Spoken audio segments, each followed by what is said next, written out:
Ford Torinos, Chevy Chevelles, and Dodge Challengers have in common with the crowd that Jesus spoke to?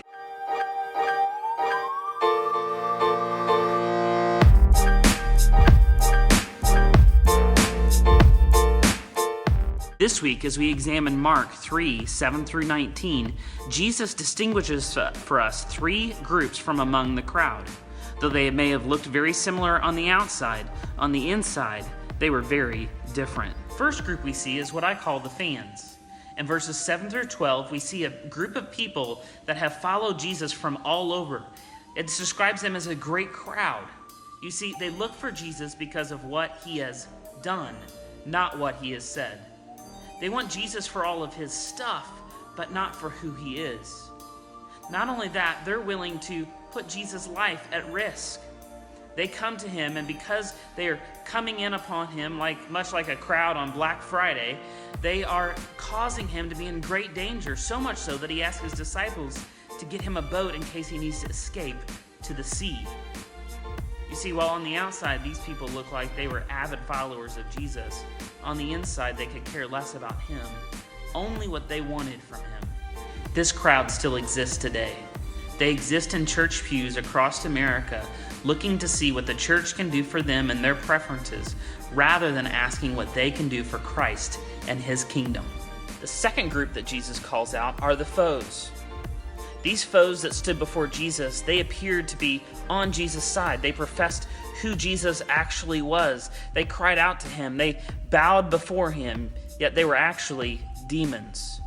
You see, this should remind us of James chapter 2, verse 19, which says, "Even the demons believe and shudder."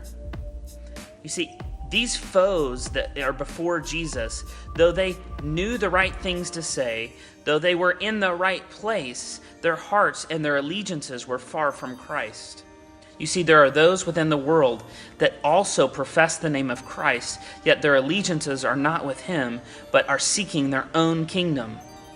They want to build for themselves the things that they want in spite of what God has called them to do.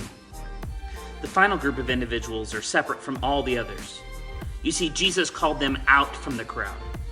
He called them unto himself, not because of something they did or because of some accomplishment they had, but he called them out to themselves to appoint them to his desired plan. He called them to appoint them to be with him and to reach out to others. You see, that's what Christ has called each and every one of us to do as followers of him.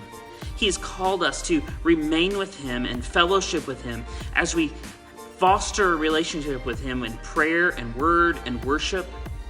And he's called us to reach out to others that we might invite them into the same kind of relationship we have with Christ himself.